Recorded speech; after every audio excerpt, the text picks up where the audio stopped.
Hello, my friends, and welcome back to Runnah, your favorite local running community, now brought to you by Myrtle the dog.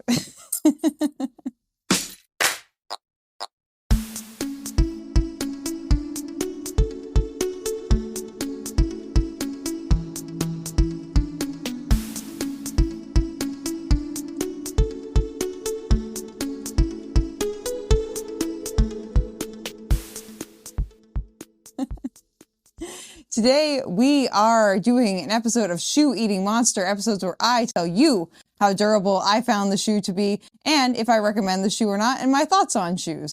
But before we get into the episode, don't forget to subscribe to the channel, comment below, or like if you are liking what you're seeing here. Helps out the channel a lot. And don't forget that I am fundraising for Team for Kids for the London Marathon in the spring. So if you'd like to donate, the link for that is down below in the description. But let's get started with an episode of Shoe Eating Monster. Nom, nom, nom, nom, nom, nom, nom, nom, nom. So Chewy is here with me right now, and we are going to be reviewing the PUMA ForeverRUN 1, because this shoe has entered the holy grail circle of running shoes with me, which is the 300 mile plus club. So there are very few shoes that I've even gotten up to 300 miles without them disintegrating under my feet. Never mind being still like a functional shoe. And I can solidly say that this shoe is, one, still definitely usable, not for longer runs anymore, but for shorter runs. And the foam still has a bounce and a snap to it. And most importantly, I haven't fully shaved through the edge yet. I've shaved through a lot, but not fully shaved through the edge. Anyone who's been here for more than a second knows that this is my bad foot right here. And what usually happens is I slowly kind of shave away at the shoe. It actually doesn't look that terrible when you hold it like this. But let's look at the durability on the bottom right here.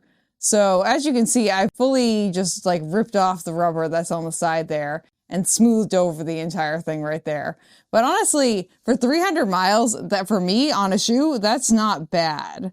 And I feel like that just speaks to the quality of the PUMA Nitro foam and also the PUMA grip, which is the rubber outsole right here. So let's talk about over time how I found the shoe to kind of act and behave as it kind of got a little bit older.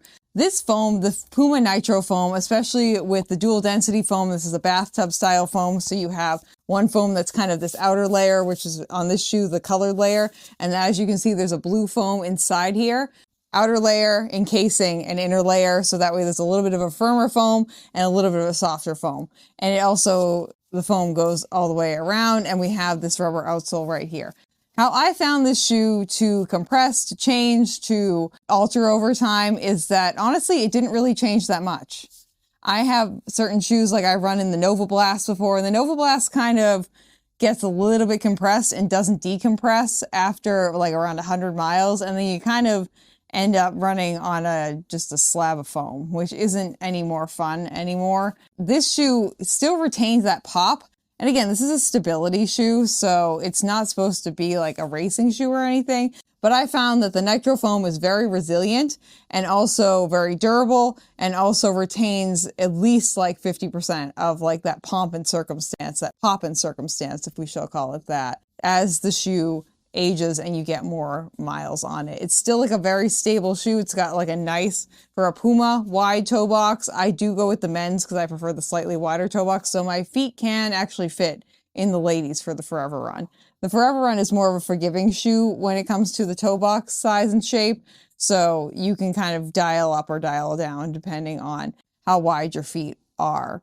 I found that this shoe is highly durable, especially for a stability shoe. You want it to retain that stability function as it ages, and I feel like this shoe definitely does that. So I've been very happy with this shoe.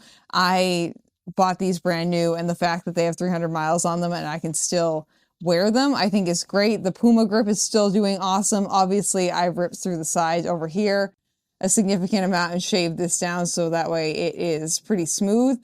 But this isn't a trail shoe, as you might have guessed by the really bizarre looking lug pattern that's on the bottom, and rubber outsole that's on the bottom. This rubber right here, even though it's shaved over, still has amazing grip on the roads. The PUMA grip rubber is essentially Continental rubber, which is the rubber on a tire. So it's just their proprietary blend. but it definitely grips exactly the same as like a Continental rubber would. So you can't go wrong with the PUMA grip. It's fabulous. It's very akin to a Vibram grip as well, too, which is why I've been able to do trails in my PUMA DV82s. I think this shoe has held up fantastically. I'm very happy with it. I just got a new pair of PUMA ForeverRUN 1s. This is the 1, not the 2. The 2 is also out. I have not run in the 2 yet. I'm trying to get my hands on a pair of not full-priced 2s if I can. But I really love the 1, so I don't really have a reason to go up to the 2 either. But I definitely would recommend this shoe if you're looking for a, I would say, neutral stability shoe that has a nice little pop to it. It's very stable, slightly average to a slightly wider toe box, and has the durability to withstand over 300 miles from me, the shoe eating monster. This could be a great option for you. And you can buy a brand new pair now for like 80 bucks. So you're getting a lot of value for your money with this shoe. I would highly recommend the PUMA ForeverRUN 1. And also, all you running sickos out there, you know, the PUMA line, Juliana is a simp for the PUMA shoes. I love a PUMA shoe. I was listening to the Believe in the Run podcast, the drop the other day, and they had a guest on who was listing off his favorite road shoes, and he was like, yeah, honestly, Puma's killing it. I was like, they are killing it, you know? It's you got to be in the know to know, but once you're in the know, you know that this is the way to go. So, thank you all for being here with me as we talk about one of my favorite shoes and a shoe that has made it to the Durability Hall of Fame, you know, the Shoe Eating Monster Hall of Fame. If you can retain any kind of integrity over 300 miles with me, you deserve an award. So, that's the end of our episode, friends. Don't forget to subscribe to the channel, and don't forget again, I am fundraising for the London Marathon, and you can donate in the comments and description right down below. I will see you all in the next episode of Shoe Eating Monster. Bye! Nom, nom, nom, nom, nom, nom.